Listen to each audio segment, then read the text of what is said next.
Je suis Barbara de Nicolaï. J'habite le château du Lude depuis 39 ans et je suis belge d'origine, donc un petit pays dans le nord de l'Europe. Et j'ai épousé le propriétaire du château du Lude en 1980. Et je suis mère de 4 enfants.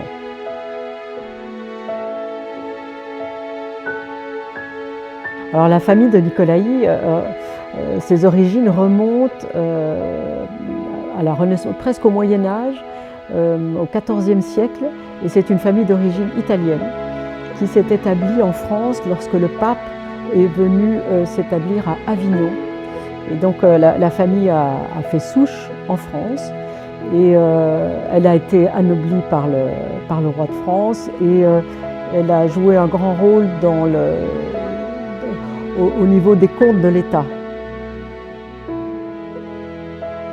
La vie quotidienne tourne autour de peut-être plusieurs aspects. Il y a d'abord l'entretien de la maison.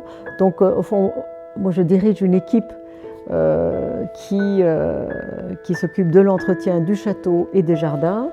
Et donc il faut un peu organiser le programme de chacun.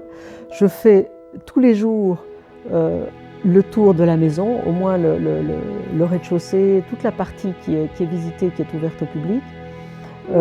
La même chose, je fais le tour des jardins pour voir là où il faut intervenir. Et je rencontre les membres du personnel de l'équipe du château pour organiser la journée. Il y a à côté de ça toute une partie plus dirigée vers la communication, parce qu'il y a une activité touristique dont je m'occupe aussi. Et donc c'est une activité de communication et une activité aussi d'organisation d'événements. Donc dans le quotidien, il y a pas mal de rendez-vous, il y a un travail de bureau, d'ordinateur, d'écriture de textes. Les jardins du Lude sont établis sur plusieurs terrasses autour du château et ils dominent la très belle vallée du Loir, qui est une petite rivière qui se jette dans la Loire. Et ce sont des jardins qui ont été établis à partir du XVIIIe siècle, mais il y a eu des gros travaux au XIXe siècle qui ont tout bouleversé. Et puis nous avons encore créé des nouveaux jardins à la fin du XXe siècle.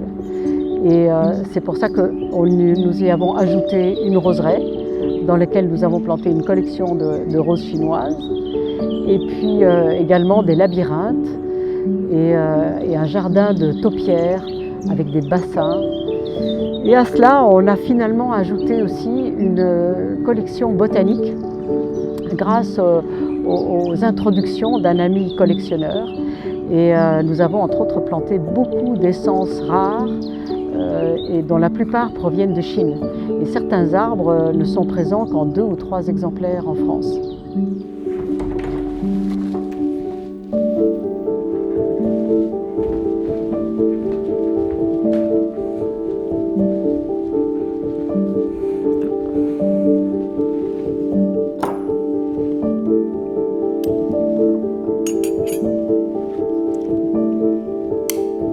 Voilà, nous sommes ici dans la salle à manger, qui est une chambre que nous utilisons tous les jours pour notre déjeuner et aussi pour les dîners lorsque nous recevons des amis.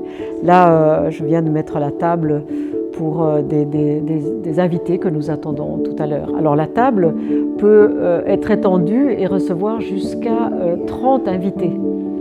Là, c'est un petit groupe qui vient et nous déjeunons ici dans un décor magnifique qui date de la Renaissance, avec des très belles tapisseries et une magnifique cheminée.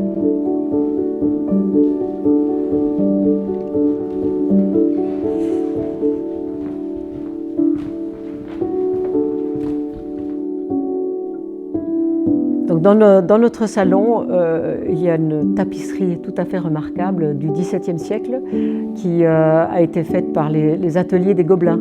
Et c'est assez intéressant parce que les ateliers des Gobelins étaient des manufactures royales, donc travaillaient surtout pour le roi de France. Et donc c'est assez rare de la trouver dans un château qui n'était pas un château royal. Le grand salon est la pièce centrale du château. Elle est éclairée des deux côtés. Elle donne d'un côté sur le jardin, de l'autre côté dans la cour. Et elle sert surtout pour les grandes réceptions. On peut recevoir ici facilement 200 personnes. Et ce qui est intéressant, c'est son décor qui a été fait au XIXe siècle, mais dans le style de Louis XVI. La même chose pour le mobilier. Le mobilier est un mobilier 19e, mais dans le style Louis XVI, avec des très belles soieries roses. Et c'est ici que nous conservons les porcelaines qui nous viennent de Chine et qui ont été amenées avec l'armateur de la Compagnie des Indes, donc notre ancêtre, qui a acheté le château en 1750.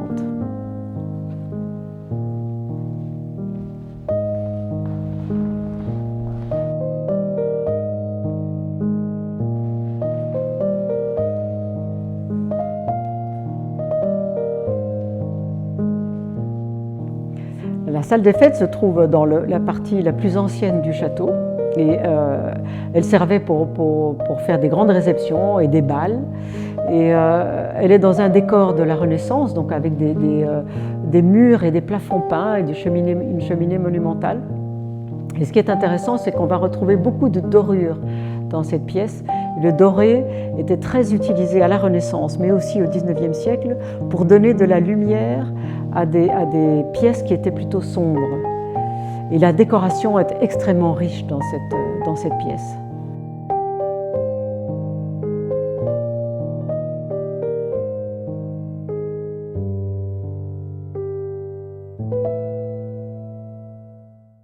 Ce bronze a une belle histoire. En fait, c'est le portrait de l'arrière-grand-père de mon mari qui était maître d'équipage et donc au fond poursuivait une tradition très très ancienne en France qui est la chasse à courre et qui en fait c'est constitué d'un groupe de chasseurs à cheval et d'une meute de chiens, environ 20 à 30 chiens qui sont dressés pour chasser un animal, c'est-à-dire le cerf ou le sanglier ou le chevreuil.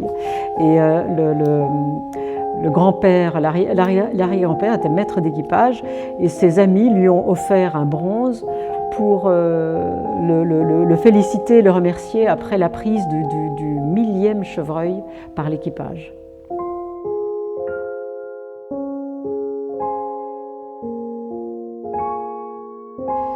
Ce qui est typique ici de ce château, c'est que chaque chambre à coucher a un style différent.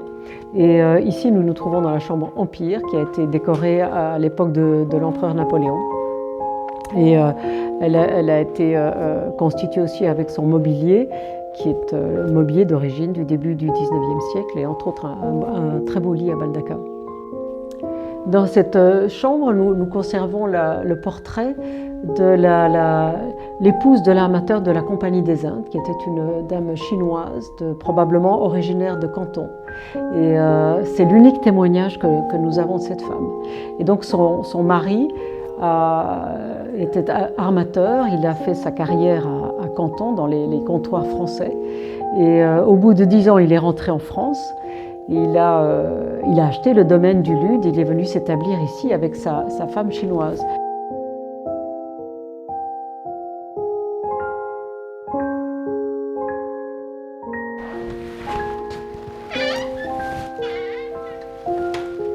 Donc nous sommes dans la chambre Henri IV, qui porte le nom du roi qui a séjourné ici 2 fois. Et la première fois, c'était quand il se rendait à Chartres, près de Paris, pour être sacré roi. Alors c'est une très belle chambre avec des panneaux peints et chaque tableau représente un vase avec des fleurs qui étaient à l'époque très, très exotiques, nouvelles, comme par exemple les tulipes qui venaient d'être importées en Europe. C'est un décor de la fin du XVIe siècle.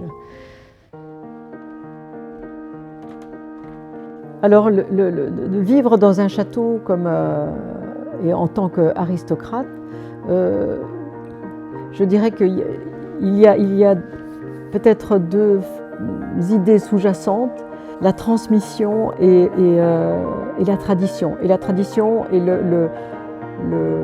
le goût du beau. Si ces châteaux est arrivé dans cet état-là aujourd'hui dans nos mains, c'est qu'il y a des générations avant nous qui ont pris le temps de l'embellir, de s'en occuper, de faire venir les meilleurs artistes et les meilleurs artisans pour le décorer et de le transmettre. Parce que quand on transmet, on essaye de conserver. Et c'est vraiment le rôle que nous avons pris à cœur, mon mari et moi, pour pouvoir, je dirais, recevoir dans nos mains ce qui a été construit par nos ancêtres, par ceux qui nous ont précédés, et puis de pouvoir le transmettre et transmettre ce goût du beau aussi à nos enfants. Et je pense que sans ce côté de tradition et de transmission, ça aurait été impossible de créer ce genre d'endroit et ce genre de patrimoine. Mais c'est la même chose, je pense, dans tous les métiers. Même une entreprise, si on veut qu'elle se développe et qu'elle devienne pérenne, il faut avoir le goût de transmettre.